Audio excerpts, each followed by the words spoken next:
আর কেমন হয়েছে কমেন্ট করে জানাবেন সবাই।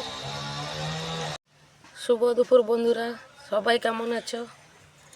আমি আজকে শনিবারে নিরামিষ আলু দম করব, তার জন্য নতুন আলুগুলো সিদ্ধ করে নিয়েছি, তরকারিটা রান্না করে দেখাবো। কড়াইতে তেল দিয়ে দিয়েছি, আলুটা নুন হলুদ দিয়ে ভেজে নেব। ভেজে নিয়েছি, এবার তরকারিটা রান্না। সাদা জিরে বাটা, টমাটো কুচি,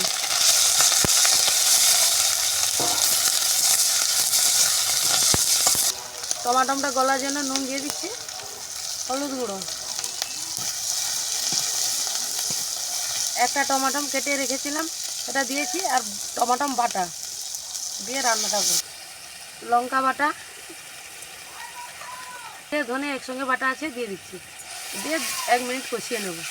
মশলা থেকে তেল ছেড়ে দিয়েছে, এই মশলার কষা হয়ে গেছে, আলুটা দিয়ে দেবো।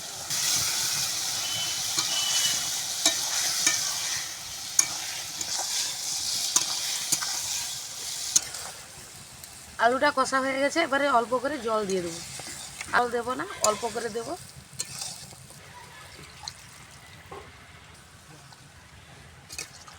নিরামিষ আলুর দমটা কত সুন্দর হয়েছে, দেখো কালারটাও কত সুন্দর, দেখতেও কত সুন্দর হয়েছে। আর কেমন হয়েছে কমেন্ট করে জানাবেন সবাই।